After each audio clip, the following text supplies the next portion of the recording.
El Museu d'Art Modern de Tarragona acull aquests dies Entre l'art, les lletres i la mar. L'exposició, dedicada a la figura de Tomàs Fortesa, estarà oberta al públic fins al proper 12 d'abril amb l'objectiu de recuperar una de les figures més importants a l'art i la cultura del segle passat a Catalunya. Tomàs Fortesa va viure una bona part de la seva vida a Tarragona. Periodista de professió, va ser nomenat corresponsal del diari espanyol a Tortosa, la ciutat on va néixer el 1920.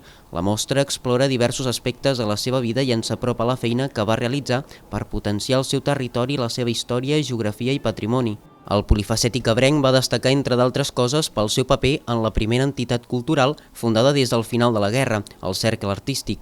L'any 1949 es casa amb Mercè Antonio, filla del poeta Joan Antoni Guàrdies, i es trasllada a viure a Tarragona. El tortosí, conegut amb el pseudònim d'Hermano Lobo, va encetar la seva activitat com a llibreter i es convertí en un dels referents a tota Catalunya. Una dècada després va inaugurar la llibreria a la sala d'exposicions, la qual va esdevenir la galeria d'art més important de la ciutat durant 6 anys. L'espai cultural va servir com a espai de divulgació artística de diferents autors catalans. Artistes de Tarragona com Tomàs Olivar, Magda Folk, Gonzalo Lindín, artistes que podeu veure en aquesta exposició, de la seva col·lecció, o molt generosament que han cedit col·leccionistes particulars de Tarragona i també de la demarcació, doncs ell va ser com un impulsor, un promotor cultural d'aquests artistes.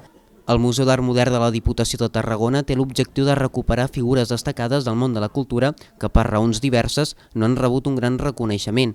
Aquest és el cas de Tomàs Fortesa, un home enamorat de l'art, les lletres i la mar.